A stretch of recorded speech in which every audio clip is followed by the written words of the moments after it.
নীলের ঘরে দিয়ে বাতি, জল খাও গো পুত্রবতী। হ্যাঁ বন্ধুরা, একদম ঠিক ধরেছ। আমি নীল ষষ্ঠী নিয়েই কথা বলছি।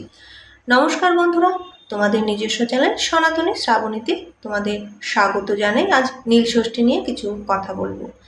2025-এ নীল ষষ্ঠী পড়েছে 13ই এপ্রিল রবিবার, আর বাংলা ক্যালেন্ডার অনুসারে 30শে চৈত্র 1431 সাল। এই পুজো সন্ধ্যা লগ্নে হয়ে থাকে বিশেষ করে। এই নীলষষ্ঠী আসলে একটি উপাসনার দিন।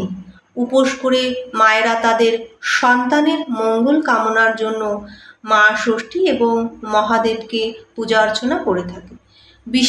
বিশেষভাবে বাবা ভোলেনাথকে তারা পঞ্চামৃত দিয়ে অভিষেক করেন। এই চৈত্র সংক্রান্তির ঠিক আগের দিন পালিত হয় এই নীলষষ্ঠী। অনেকে আবার একে নীল পুজো বলে থাকেন। চৈত্রের প্রচণ্ড গরমে মায়েরা সারা দিন নির্জলা উপোস করে তাদের সন্তানের মঙ্গল কামনা করে পুজো দেন এবং সন্ধ্যার পর এই নীলের বাতি জ্বালানো হয়। তারপর তারা ব্রত সমাপন করেন। কঠিন এই ব্রত করেন মায়েরা বাংলার ঘরে ঘরে। এটাই বছরের শেষ ষষ্ঠী। পুত্রের মঙ্গল কামনাতেই ব্রত পালন করে তারা এই ব্রত সমাপন করে। নীল ষষ্ঠীর পরের দিনই আবার চৈত্র সংক্রান্তি।